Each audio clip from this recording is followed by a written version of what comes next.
Bonjour à tous et à toutes et bienvenue à Retour à l'écran. On profite des fêtes de la Toussaint pour inaugurer un tout nouveau format qui vient s'ajouter aux autres, le format Interview, qui va nous permettre de temps en temps d'interroger des personnalités du cinéma des années 70, 80 et 90. Il y a 2 ans, nous avons fêté Halloween en inaugurant le format Théma pour parler du fameux festival du film fantastique d'Avoriaz, un épisode qui est toujours disponible sur toutes les plateformes de podcast et sur YouTube. Et cette année, nous avons souhaité aborder l'autre manifestation mythique pour tous les fans du film de genre de cette époque, qui est même antérieure à Avoriaz. Je veux bien sûr parler du Festival international du film fantastique et de science-fiction de Paris, une manifestation parisienne immanquable qui traverse avec panache les années 70 et 80. La première édition se déroule au Théâtre des Amandiers de Nanterre en 1972, sous le nom de Convention du cinéma fantastique. Les 2 éditions suivantes migrent dans le 9e arrondissement de Paris, au Palace, ce théâtre parisien qui deviendra plus tard une célèbre boîte de nuit, et le festival gagne en popularité, ce qui lui permet d'accéder au prestigieux Palais des Congrès de Paris qui l'accueille en 75 et 76. En 1977, pour sa 6e édition, il se déplace sur les grands boulevards dans le fameux cinéma Le Grand Rex, où il s'établit pendant 12 ans. Ce qui lui a justement valu le surnom du Festival du Grand Rex. Des fréquentations records avec des milliers de places vendues par soir. Des fans venus des 4 coins de la France et de l'étranger s'y retrouvent, échangent et nouent des liens. C'est d'ailleurs un public très enjoué qui fait parfois du chahut pendant les séances. Durant les années Giscard, c'est un des seuls endroits en France où on peut voir des films sans visa de censure comme Massacre à la tronçonneuse ou Mad Max. Et pour en parler, nous avons un invité de marque puisque c'est carrément le créateur du festival qui nous fait l'honneur de sa présence, Monsieur Alain Schlokoff. Critique de cinéma, rédacteur en chef et fondateur de la mythique revue L'Écran Fantastique qui a aujourd'hui plus de 53 ans d'existence. Un magazine qui est actuellement disponible en 2 formules, L'Écran Fantastique Reboot, un mensuel qui traite essentiellement de l'actualité, et aussi l'Écran Fantastique Vintage, trimestriel, qui à chaque numéro propose 2 copieux dossiers sur du cinéma de patrimoine. Alain Schlokoff a également créé d'autres magazines sur le cinéma de genre comme Fantastica, Toxic ou encore Vendredi 13 et il est également le co-auteur de 100 monstres du cinéma fantastique avec Jean-Pierre Adrévon et l'encyclopédie de la science-fiction avec Jean-Pierre Piton. Mais aussi plein d'autres choses que nous allons découvrir au fil de cet entretien en 2 parties. Bref, pour la reconnaissance de la culture du cinéma fantastique, horreur et science-fiction dans le paysage français, on peut dire que vous êtes une figure incontournable. Est-ce qu'on peut remonter au tout début, à l'origine de votre parcours ? Comment vous en êtes arrivé là en fait ? En fait, moi j'ai été amateur de films fantastiques et de science-fiction depuis l'âge de 5 ans. J'ai toujours aimé ça, je ne sais pas pourquoi, mais je pensais pas du tout y consacrer ma vie ou en faire ma profession. Simplement j'aimais ça en tant que fan. En fait, je me préparais à une carrière de réalisateur. J'aspirais à être réalisateur et c'était ça mon objectif. Vous avez fait une école de cinéma, c'est ça hein ? Oui, je poursuivais à la fois une licence lettres à la faculté de Nanterre, à ses tout débuts, et en même temps une école de cinéma qui n'était pas l'IDEC parce qu'il fallait avoir le bac maths-LM à l'époque et j'étais nul en maths. Donc j'ai fait l'école que j'ai pu faire, qui était une école indépendante de cinéma, donc pendant 2 ans. À la suite de quoi, j'ai fait mon service militaire pour m'en débarrasser. Après, je devais débuter comme assistant réalisateur avec le directeur de production des films de Brigitte Bardot, qui était un ami de mon père. En fait, quand j'étais au service militaire, j'ai sympathisé avec 2 garçons qui étaient des attachés de presse. Et je leur avais parlé d'un projet aussi que j'avais de faire un festival de cinéma pour promouvoir le genre qui en France était un peu de mon point de vue dans un ghetto. Et en fait ce qui s'est passé c'est que quand je suis sorti du service militaire, le directeur de production qui devait donc m'engager comme assistant réalisateur est mort brutalement d'une crise cardiaque et c'est le seul contact via mon père que j'avais dans le milieu du cinéma, j'en avais pas d'autre. Donc ça s'est pas fait. Par contre, au lieu de débuter sur un tournage avec Bardot, j'ai commencé à préparer, à organiser le festival, mon festival. Avant cela, j'avais quand même fait pas mal de choses. Comme je voulais m'exprimer, écrire, faire un journal, tout ça, j'avais fait des fanzines depuis l'âge de 12-13 ans à peu près.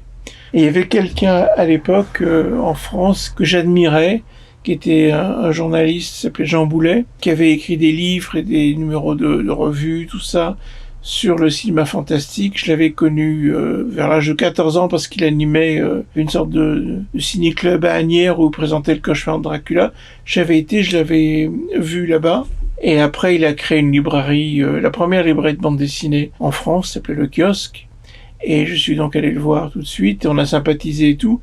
Et lui venait c'était peut-être 1 ou 2 ans avant, de quitter la revue qu'il avait co-créée, qui s'appelait Midi Minuit Fantastique. C'était une revue très bien, j'aimais bien. Et en fait, j'ai créé aussi l'écran fantastique parce que Midi Minuit s'était arrêté. Si ça avait continué, j'aurais pas fait l'écran. Et donc, j'ai eu un projet de faire avec lui un super fanzine sur le cinéma fantastique. Et ça s'est pas fait parce que lui était très bien, érudit, passionné, enthousiaste et très amical. Mais il avait autour de lui une équipe de bras cassés que je supportais pas et je ne voyais pas collaborer avec eux. Donc, en fait, cette super revue, super fanzine plutôt, finalement, je l'ai fait tout seul. Et ça a été Horizon du Fantastique en 67. Et en juin 67, ça a eu tellement de succès que dès le numéro 2, c'est devenu un magazine imprimé. Donc Horizon du Fantastique toujours. Et alors, l'écran fantastique, vous l'avez créé quand ? J'ai créé l'écran fantastique avant mon service militaire. Je l'ai créé en 69. Et pendant 1 an, c'est un fanzine et après, c'est devenu une revue imprimée. Mais pareil, je le faisais par pur plaisir parce qu'en parallèle, je travaillais dans le cinéma déjà et j'ai passé 20 ans à travailler dans le cinéma en dehors de l'aspect purement journaliste. J'ai tout fait dans le cinéma. J'ai commencé comme programmateur de salles de cinéma. J'ai programmé jusqu'à 20 salles, dont le Styx, le Brady, etc. J'ai fait sortir des films. J'étais donc programmateur de salles, mais en même temps importateur-exportateur. J'ai fait sortir en France à peu près 120 longs métrages. J'étais aussi distributeur, producteur. J'ai eu un studio de cinéma. Voilà, pendant 20 ans, j'ai travaillé dans le cinéma pour gagner ma vie. Je la gagnais bien d'ailleurs. Et en parallèle, je faisais le festival où j'étais pas du tout payé. Je l'ai fait bénévolement, mais professionnellement pendant 17 ans. Et donc il y avait moi qui était dans le cinéma. Il y avait le festival qui me prenait 6 mois par an de travail, tout en faisant autre chose.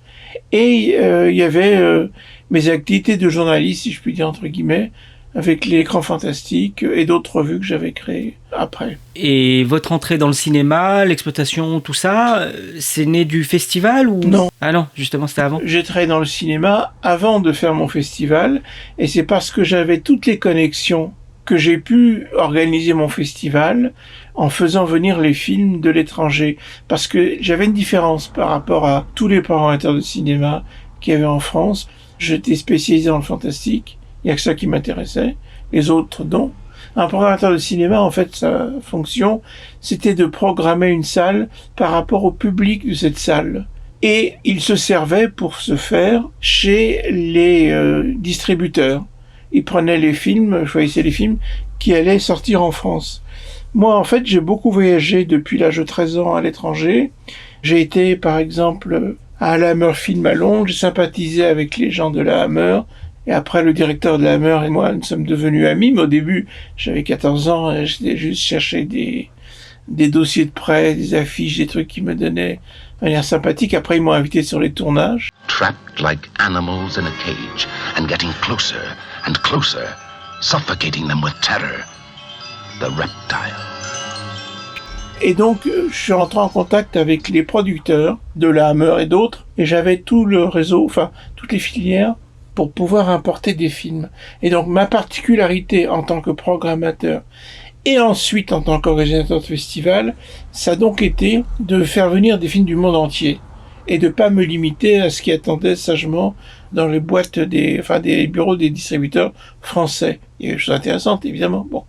C'est pareil, la particularité de mon festival aussi, par rapport à d'autres, notamment à Voriaz, entre autres, ça a été que je me suis pas limité du tout aux distributeurs. Bien sûr, je prenais des films aussi chez les distributeurs, notamment parce qu'ils étaient sous-titrés, ce qui était bien, mais c'était vraiment la minorité. Par contre, je choisissais dans le monde entier. Et pour choisir, j'allais dans les marchés internationaux, au fur et à mesure des années, au MIFED à Milan, un grand marché, au marché du film à Cannes, à l'American Film Market à Los Angeles, plus au cours des contacts et tout ça. Et j'avais une double spécialité. La première, c'était de dénicher les nouveaux talents. J'adorais ça. J'ai découvert et fait venir les premiers films de Sam Raimi, de Peter Jackson, et de beaucoup d'autres. Et deuxièmement, j'aimais bien faire découvrir des cinématographies qu'on connaissait peu ou pas, comme le cinéma australien, comme le cinéma Nouvelle-Zélande, comme les productions des pays de l'Est, y compris la Russie, le Brésil, etc. C'est ça qui m'intéressait vraiment. J'ai présenté le premier film par exemple, de Miyazaki en France, et les premiers films, les premières cinématographies de pas mal de monde, comme Art Sui pour Hong Kong, voilà.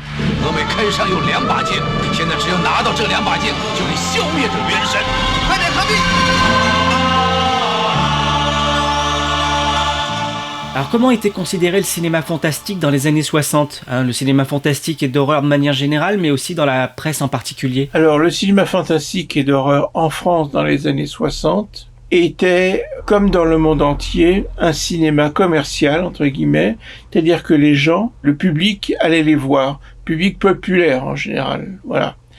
Par contre, c'était extrêmement mal considéré par la presse, l'intelligentsia, etc. C'était vraiment une sorte de ghetto, c'était méprisé. Et de ce fait, il y avait énormément de films qui ne sortaient pas, puis c'était vraiment très mal vu. Et moi, en tant qu'amateur, depuis l'âge de 5 ans, je supportais pas du tout qu'on tape tout le temps sur les films d'horreur, avec en plus une confusion totale en France au niveau sémantique, c'est-à-dire qu'en fait, aux États-Unis, ce qu'on appelait horror movies, et qui sortait en France, c'était, sur le titre horror movie, c'était les films fantastiques d'épouvante et un certain nombre de genres assimilés. Pas le film d'horreur au sens où nous on l'interprète. Et donc les Français ont appelé, enfin les Français, au lieu d'appeler ça les films fantastiques et de science-fiction, machin, ils appelaient ça les films d'horreur. Or, traduction littérale du mot horror, mais faux amis. Parce qu'en fait, l'équivalent du terme, du vocable horreur français, c'est gore aux États-Unis. Gore qui veut dire sans coaguler, sans sécher, etc. Et le gore n'est qu'un des aspects du cinéma de genre américain, alors qu'en France, le cinéma fantastique était systématiquement assimilé au film d'horreur. C'est complètement imbécile. Et ça participait en plus à accentuer le mépris d'autant plus que les Français sortaient de la Seconde Guerre mondiale, que ça avait été un pays occupé, pas très glorieux, et donc ils voulaient pas trop entendre parler d'horreur et de choses comme ça, voilà. Alors que les Américains, les Anglais avaient été plus combatifs, ils n'avaient pas, et c'est pas la même façon de voir les choses, eux n'avaient pas de complexe par rapport à ça. Uplynou léta a děti se budou učit, že jsme byli první, kteří se vydali do vesmíru hledat život. Alors, l'idée du festival vient d'un voyage que vous avez fait quand vous aviez 14 ans. Oui, ouais, je suis allé avec ma mère et mon frère. On allait en Yougoslavie. On s'est arrêté par Trieste pour aller en Yougoslavie, pour prendre un car ou le train, je ne sais plus exactement. Enfin, on a passé une nuit à Trieste. Et à Trieste, en 62, c'était l'année où, pour la première fois au monde, il y avait un festival du film fantastique. Ça s'appelait le Festival Fantascienza, et c'était en fait un festival de films de science-fiction. Mais il n'y avait jamais eu de festival de films fantastiques ou de science-fiction au monde, jamais. C'était la première année, et moi je tombe dessus, par hasard, et je me dis c'est chouette, parce que je me suis rendu compte très vite qu'un tel festival assurait la promotion du genre mieux que n'importe quoi. Moi j'ai essayé de faire la promotion du genre à mon faible niveau, et je me suis rendu compte qu'en fait, même une revue comme Midi Minuit, ou moi comme avec l'écran, ça n'avait pas d'incidence. Ça touchait les happy few, ceux qui aimaient déjà ça, mais ça n'avait aucune incidence pour la promotion du genre. Pour la promotion du genre, il fallait un festival, parce qu'un festival qui avait du succès faisait que les médias venaient et faisaient l'écho de la manifestation. Donc j'ai attendu qu'il y ait un tel festival en France, où j'aurais été client et content. Et ça ne s'est jamais produit. Donc je me suis dit, je vais le faire. Et c'est ce que vous faites 10 ans plus tard, en 72, à Nanterre. Et pourquoi Nanterre d'ailleurs ? En fait, à Nanterre, la première année, on l'a fait au Théâtre des Amandiers, parce que j'avais pas trouvé de salle à Paris. Aucune salle n'était d'accord pour accueillir un festival de ce type. Et donc, on faisait une sorte de ciné-club L'écran fantastique, mais pour les étudiants. un ciné-club à l'Institut d'art et d'archéologie de Paris. Et on avait l'amphithéâtre de l'Institut. Il y avait 600 places, 600 personnes venaient. C'était un gros succès. Mais faut dire aussi que je programmais des films inédits de Mario Bava, des trucs comme ça. Bon. Et au cours d'une de ces séances, où j'avais fait un bulletin annonçant mon idée de faire un festival, mais que j'avais pas de salle, je cherchais une salle. Donc les responsables du Centre culturel communal de Nanterre, qui travaillaient avec le Théâtre des Amandiers, ont vu ça et m'ont proposé leur salle. Et donc j'ai pu le faire au Théâtre des Amandiers la première année. Et pour que ce soit bien, parce que j'avais jamais de festival et je savais pas comment ça se faisait et tout, mais je me suis basé un peu sur le Festival de Cannes, pour l'organisation, etc. J'ai à la fois fait venir des films de l'étranger, des films de la Hammer. Il y avait un bon programme, je crois. Et j'ai surtout eu la chance que Peter Cushing, que j'avais invité, m'a fait le plaisir et l'honneur d'accepter de venir à cette manifestation. Il est venu avec un réalisateur anglais, Peter Sasdy, avec qui il tournait aussi, qui avait fait Comtesse Dracula, entre autres, enfin plein de films formidables, c'est un très bon réalisateur. Et donc ça a été un gros succès. Les médias en ont parlé, la presse, la radio, la télé, etc. Ça a lancé le festival, mais surtout, ça a eu des échos, une répercussion médiatique que je souhaitais. Ouais, il fallait que ça soit un succès. Il fallait que ce soit un succès pour qu'on en parle. Et pour que ce soit un succès, comme on n'avait pas d'argent, d'ailleurs on n'en a jamais eu pendant le festival, même s'il a été dans des salles de prestige comme le Palais Congrès ou le Grand Rex, on n'a jamais eu vraiment d'argent. On fonctionnait sur les recettes. Donc il fallait que ce soit un gros succès populaire. En plus, ça allait très bien parce que ça correspondait à ma vision du genre. Moi, je suis pour le public et tout. Il y aurait des programmateurs, tout ça, amateurs moi-même. Mais pour cette édition, il n'y a pas de compétition, il n'y a pas de prix. La première édition était sans compétition parce que ça se tenait dans une ville communiste, un centre culturel communiste, et les communistes ne veulent pas entendre parler de compétition. Pour eux, c'est pas bien. Donc, j'ai dû me plier à leurs règles la première année. Mais la seconde année, on est allé à Paris. Et j'ai retrouvé la liberté de pouvoir faire des prix parce que pour moi, ça n'a pas de sens de faire un festival de cinéma s'il n'y a pas des récompenses. Voilà. D'autant plus que les récompenses, c'est un peu une carotte aussi pour les distributeurs et les gens qui nous donnent des films parce que après, ça leur est utile, ça leur sert pour la promotion de leurs films, etc. Et donc, dès la deuxième année, en 73, au Palace, il y a une remise de prix, et le grand prix, c'est la licorne d'or. Oui, ouais. Moi j'ai toujours aimé les licornes, et je trouvais que ça symbolisait bien ma vue du fantastique qui repose non pas sur l'horreur, mais sur la diversité du genre, notamment le merveilleux. Donc on a créé la licorne d'or. C. Asylum. You have nothing to lose but your mind.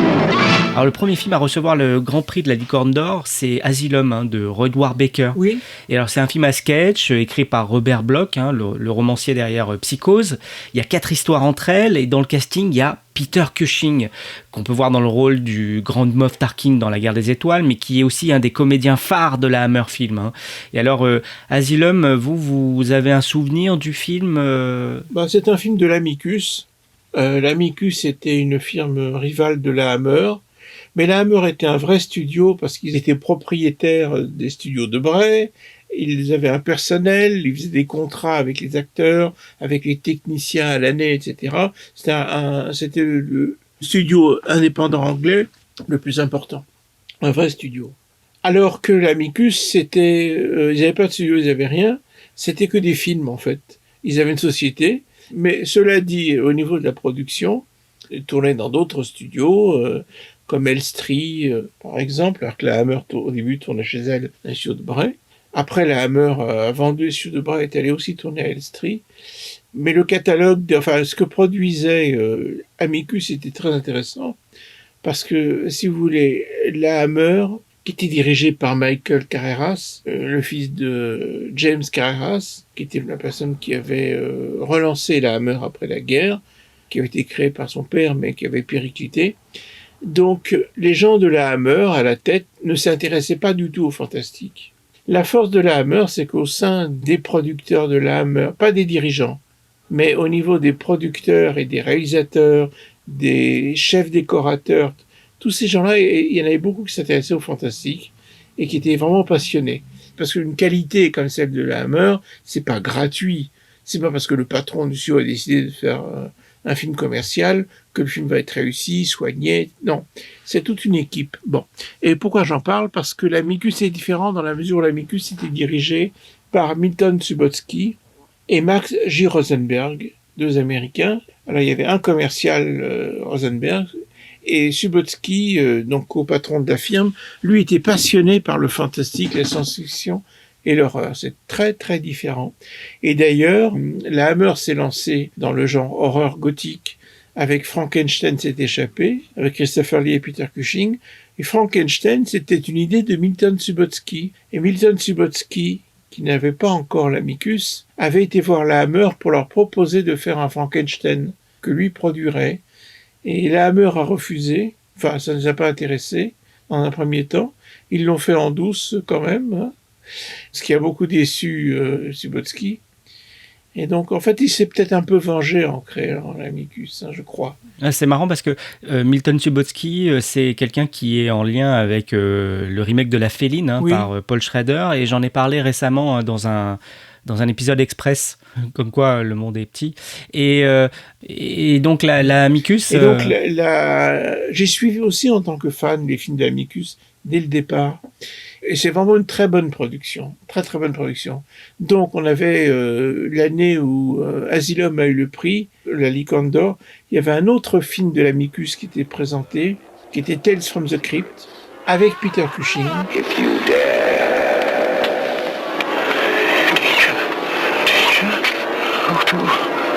Death lives in Tales from the Crypt. Who's next? Perhaps you? Et Peter Cushing, cette année-là, de la part du jury, il était revenu la seconde année, a eu le prix d'interprétation pour un des sketchs de Tales from the Crypt, parce que la particularité des films de l'Amicus, c'était des films à sketch. Mais ils ont fait aussi un cycle de films avec des monstres préhistoriques, Le Sixième Continent, qui ont eu beaucoup de succès, qui était d'après Edgar Rice Burroughs, le créateur de Tarzan, et le cycle Pellucidar, donc, Centre-Terre, Septième Continent, toute une flopée de films de ce genre. Mais ils ont toujours continué, et jusqu'au bout, les films à sketch. D'ailleurs, le dernier film produit par Milton Subotsky était un film à sketch, et je suis allé sur le tournage de ce film, c'était à Elstree. Je suis allé sur le tournage parce que je connaissais le réalisateur qui était Roy Howard Baker, qui avait été donc récompensé pour Asylum, mais je voulais rencontrer Vincent Price, qui jouait dans le film, et que je voulais avoir comme invité à mon festival. Ça s'est très bien passé, je pense que ça se passerait bien, mais bon, parce qu'on m'a dit qu'il était un peu difficile, un peu ceci, un peu cela. Et il a accepté d'être invité d'honneur de mon festival, où il y avait déjà eu Christopher Lee et Peter Cushing, mais il manquait Vincent Price. Voilà. Et donc, c'était le dernier film produit par Milton Subotsky, qui d'ailleurs n'est jamais sorti en France. Il est sorti en DVD après, mais pas au cinéma.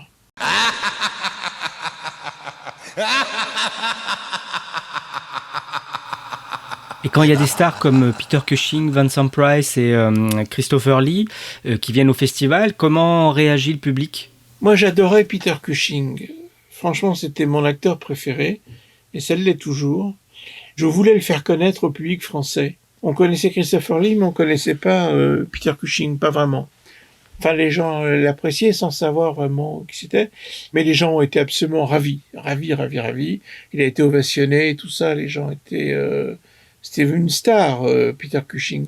Les 2 années où il est venu, à tel point que c'est dans mon esprit et dans celui du public, un peu le parrain du festival. Voilà. Christopher Lee, c'est pareil, on l'a eu la 3e année, il est venu au Palais des Congrès, il était très apprécié, et Vincent Price a été ovationné. Les gens étaient fous de joie. Mon festival était la seule possibilité pour les amateurs de rencontrer, de voir en vrai des acteurs comme Peter Cushing, Christopher Lee, Vincent Price. C'était la seule opportunité. Ne vous aventurez pas sur la lande la nuit, quand le diable se déchaîne. Sinon vous rencontrerez sûrement le chien de l'enfer, le chien des Baskerville. Et vous avez reçu aussi Terence Fisher, qui a réalisé des classiques de la Hammer, Le Cauchemar de Dracula, La Nuit du Loup-garou, Le chien des Baskerville. Oui, c'était au Palace, il y avait un imbécile de technicien, qui s'occupait de la lumière. On lui a dit, quand Terence Fisher viendra sur scène, il faut mettre plein pot les projecteurs sur lui. Je ne sais pas qu'est-ce qu'il a compris. Terence Fisher est arrivé sur scène, tous les projecteurs ont été éteints, il était dans le noir complet. Voilà. Ça, il a été ovationné, mais dans le noir. Bon, le temps après, on a remis les lumières, ça s'est bien passé. Mais bon, ça s'est très bien passé quand même. Donc pour le festival, ça y est, c'est lancé, le succès est au rendez-vous, et après... Jusqu'au jour, en 1975, j'ai pu avoir le Palais des Congrès. C'était la première manifestation publique importante au Palais des Congrès. Moi, j'avais pas d'argent pour... on a partagé les recettes, mais moi, pour organiser mon festival, et eux, pour se payer sur la location. Mais eux, le Palais des Congrès avait besoin d'un public, et notamment un public jeune, ils n'en avaient pas. Donc l'accord s'est conclu avec une poignée de main. On n'a même pas eu de contrat. Et on s'est serré la main avec le directeur du Palais des Congrès. Et ça s'est fait comme ça, pendant 2 ans d'ailleurs. Et au Palais des Congrès, on avait atteint notre but parce qu'on a eu 50 000 personnes en participation. On a eu 20 télés. On a eu 3 700 personnes par séance et des fois 6 000 qui ne pouvaient pas entrer. Là, on avait atteint notre but. Je pouvais arrêter là le festival parce qu'on avait atteint mes objectifs qui était de populariser le genre. Voilà. Auparavant, la seule personne dans la presse quotidienne française qui parlait sans condescendance des films fantastiques, c'était Éric Legueb du Parisien Libéré. Voilà. Le seul. Tous les autres démolissaient les films fantastiques systématiquement, bons ou mauvais.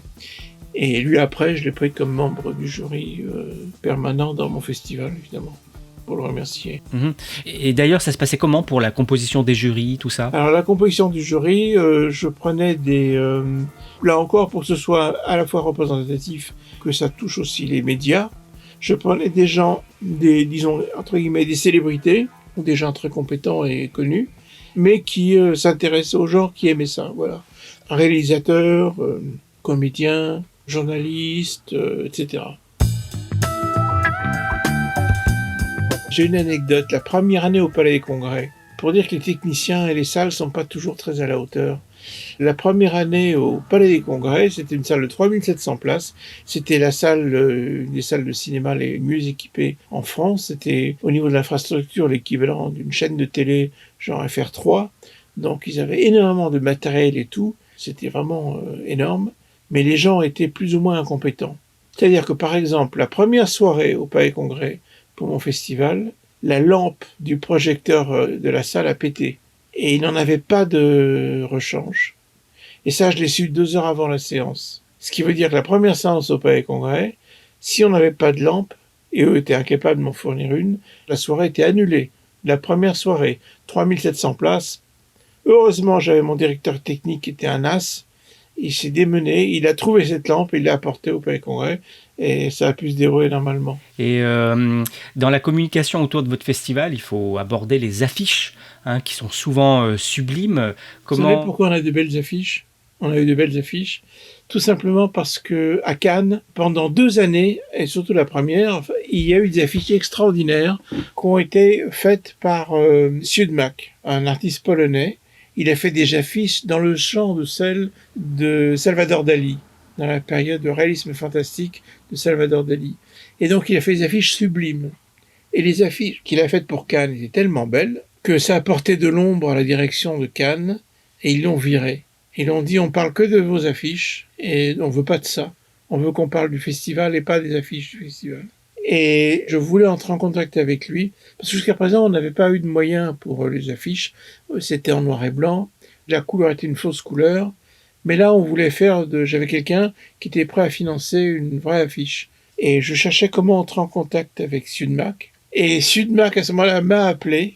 C'est vraiment une coïncidence. Il m'a dit, voilà, on veut plus de moi à Cannes, mais votre festival, qui est très bien, il y avait déjà 1 année au Palais des Congrès, il manque une affiche qui soit aussi belle que votre festival est bien.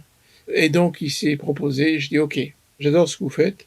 Le seul impératif que je vous demande, c'est qu'il y ait Paris dans le festival. Des monuments de Paris enfin au début en tout cas. Voilà.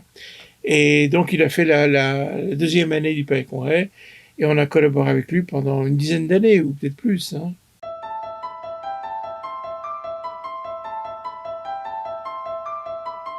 Alors à ce moment-là, on est en 75.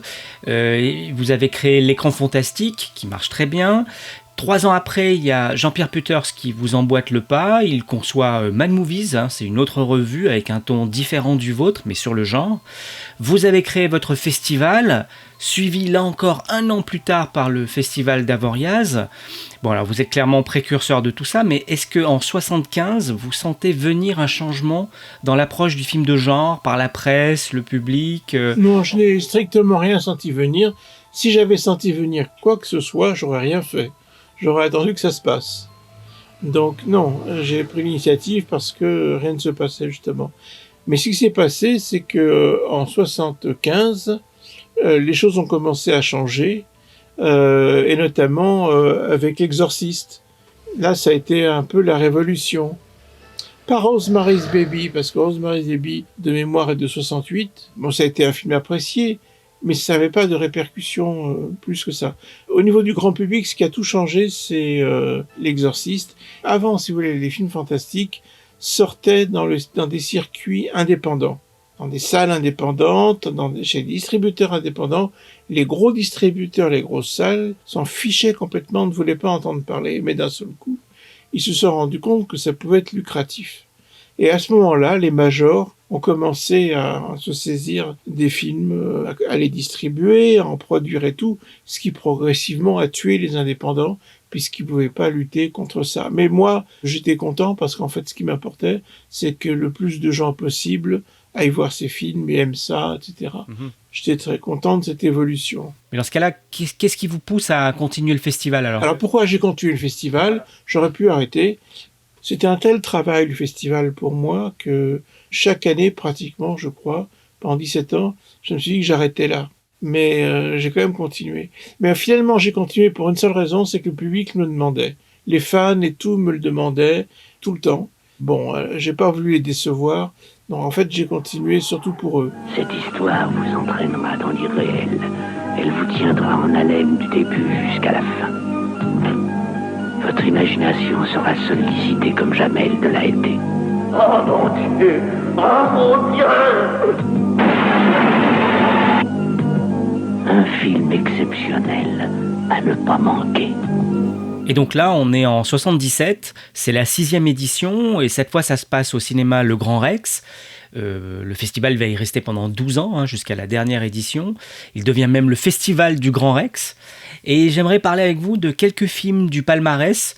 D'abord, un prix d'interprétation pour la comédienne Karen Black qui joue aux côtés d'Oliver Reed, Burgess Meredith et Bette Davis dans un film de maison hantée qui s'appelle Trauma. Burnt of Rings, qui est formidable. Oui. Qui est formidable, où elle est très bien. Elle joue aussi dans un Trilogy of Terror, qui est un film à sketch, le sketch notamment Amelia, qui avait terrorisé les gens au Palais des Congrès.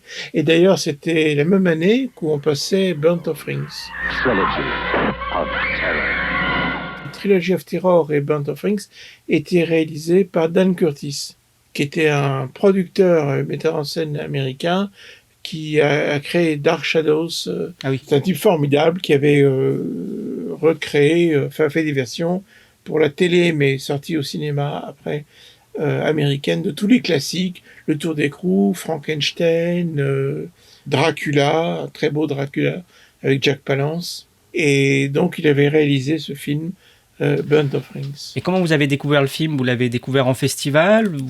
Qu'est-ce qui m'a donné envie de projeter le film au festival ? Un pavé de presse, un grand pavé de presse dans Variety. J'ai vu ce pavé de presse. Je connaissais pas personnellement Dan Curtis, mais le pavé de presse m'a semblé beau, bien.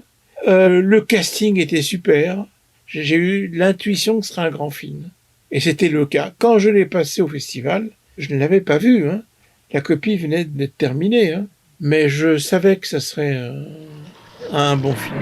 H.G. Wells' The Food of the Gods for a Taste of Hell. Rated PG. Et la même année, en 77, donc, la Licorne d'Or revient à Soudain les monstres de Bert E. Gordon, avec des gens qui affrontent des animaux géants, des insectes géants sur une île. Alors, je l'ai pas revu depuis gamin, j'ose pas le revoir, j'ai un peu peur d'être déçu, mais... Non, je pense pas.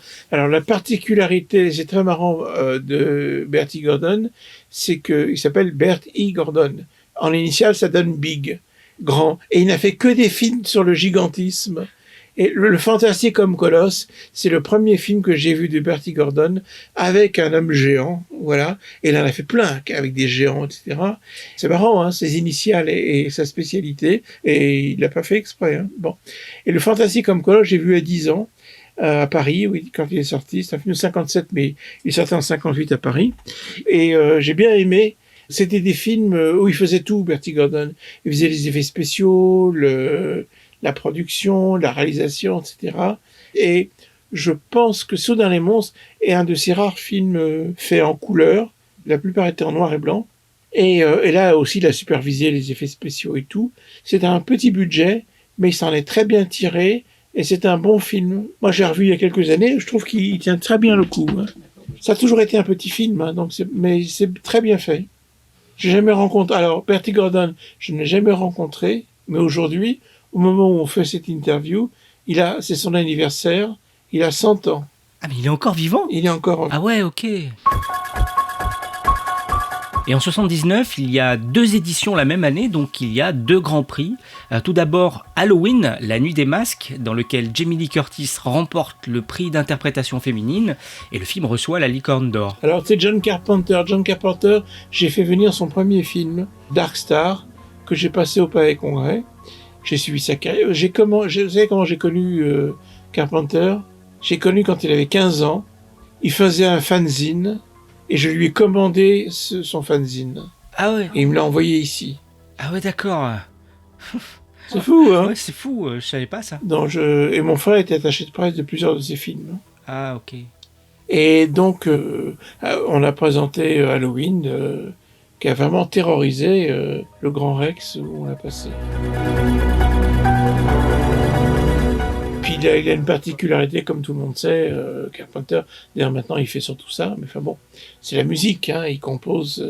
Et c'est super, hein, que ce soit pour Halloween, soit pour Fog, ou pour un de ses premiers qui était remarquable. Assaut. La musique d'Assaut est formidable. Et puis après Halloween, le 2e film à remporter la Licorne d'or dans l'autre édition du festival cette année-là, c'est le Dracula de John Badham. Ah oui, j'adore ce film. Ce film est un bijou. C'est le film qu'aurait fait la Hammer Film s'ils avaient eu les moyens. J'étais très content de pouvoir avoir ce Dracula, qui a eu le Grand Prix chez nous, qui est un film merveilleux. Il y a juste un miscasting.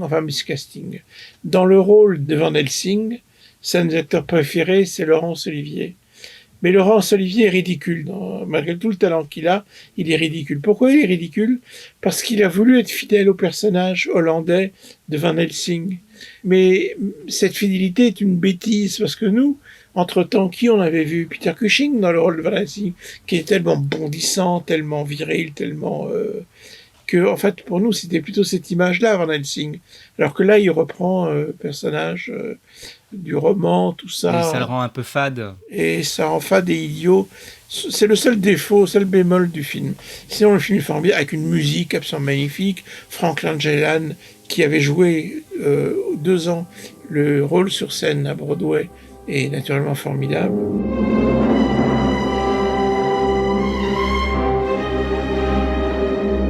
Là, on est dans les années fastes du festival, donc on est au Grand Rex. Et en coulisses, ça se passe bien, j'imagine ? Non. Ah. Au Rex, ça a duré 12 ans, donc. Je me suis battu toujours contre le Rex, contre la direction qui était Philippe Hellman. Je me suis toujours battu contre eux. Ils nous ont jamais aidés. Ils nous ont fait des conditions de plus en plus difficiles chaque année. Et ils ne faisaient strictement rien. Ils louaient la salle. Ils se payaient largement sur les recettes, etc. Puis finalement, les ouvreuses se plaignaient de pas assez avoir de pourboire de la part des spectateurs du Rex, ce qui est normal, parce que c'est les mêmes qui revenaient tout le temps. C'est pas comme une salle où le film est le même, mais les gens changent chaque fois. Bon. Donc il a fallu que je paye, moi, les ouvreuses pour qu'elles ne viennent pas à mon festival. Vous voyez ? Alors, il y a plein de trucs comme ça, assez durs sur le plan financier. Je sais que la première année au Rex, alors qu'on n'avait pas d'argent, il a fallu que je garantisse au Rex la totalité des recettes. J'ai pris un risque parce que rien ne peut être... Voilà. Il faut dire aussi que le Rex, si j'avais pas fait mon festival dans cette salle, qui, entre parenthèses, a été créé par Jacques Haïk et son associé qui était mon oncle. Non, c'est marrant, hein. je reviens à une salle qui a été créée par mon oncle, co-créée par mon oncle. Donc, le Grand Rex ne marchait plus. À part Noël où il y avait le film de Disney, il n'arrivait jamais à remplir le deuxième balcon. Il y avait l'orchestre, un peu du premier balcon, c'est tout. Donc, si j'avais pas fait mon festival, quels étaient les plans, Philippe Hellman, directeur du Rex? C'était de casser le Grand Rex et de faire là où il y a le grand balcon, la voûte étoilée et tout ça, de faire des petites salles. Mais, comme mon festival a eu un succès, que les gens l'ont appelé le festival du Rex, ça a apporté tout l'éclairage sur le Rex, et le Rex, qui marchait plus tellement, de ce fait est devenu rapidement la salle en France numéro 1 de cinéma.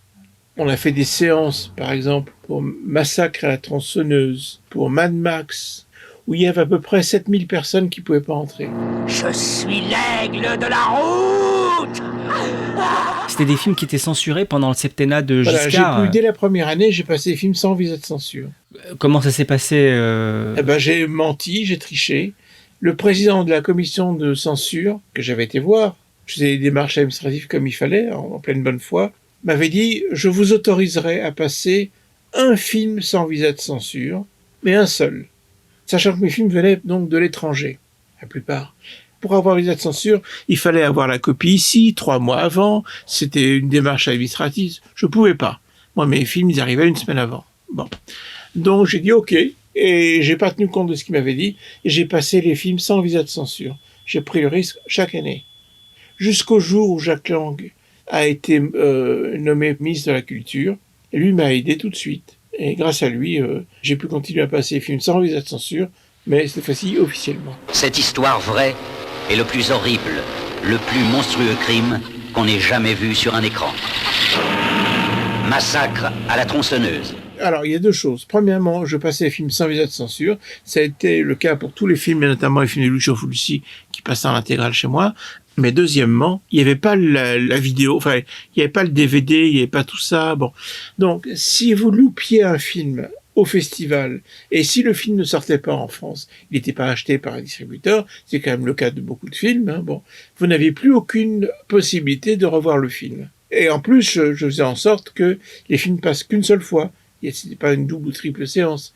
Donc, en fait, le festival a été the place to be, là où il fallait être, parce que c'était vraiment événementiel. Si vous loupiez un film là, vous pouvez pas le revoir. Et pour en venir à Massacre à la tronçonneuse et les autres, c'est hallucinant, parce que imaginez que la salle était pleine. Il y avait tellement de gens que le grand boulevard qui longeait le Rex était bouché. Les gens ne pouvaient plus circuler. Que les spectateurs, pour essayer d'entrer dans la salle, montaient sur le toit des voitures. C'est un truc qui n'a pas été filmé, mais il aurait fallu filmer parce que ça a été incroyable. 7000 personnes qui n'entrent pas, avec 3000 à l'intérieur, c'est énorme. Quand je dis 7000 personnes, c'est une estimation de la police. C'est impressionnant, ouais. Eh bien, comme je l'ai annoncé au début de l'épisode, cet entretien est en 2 parties et s'arrête là pour le moment. Dans la deuxième partie de l'interview, qui sera en ligne la semaine prochaine, on évoquera l'ambiance dans la salle et aussi la fin du festival. On parlera aussi de Sam Raimi, de George Romero, de Michael Crichton, mais aussi de la création du festival d'Avoriaz. C'était Mick pour Retour à l'écran, à très vite. Si je devais résumer ma vie aujourd'hui avec vous, je dirais que c'est d'abord des rencontres. C'est vrai que je ne vis que pour le cinéma. Pour être aimé, il faut être aimable. Vous voulez un chocolat? C'était pas ma guerre. Back in full force. Quelle est votre devise? Je m'appelle Bond. James Bond. Vous délirez totalement là. C'est ça qui permet de voyager à travers le temps. La vie a plus d'imagination que nous. J'espère que je ne vous apprends rien. Vous êtes un mélancolique. Mélancolique, mon cul.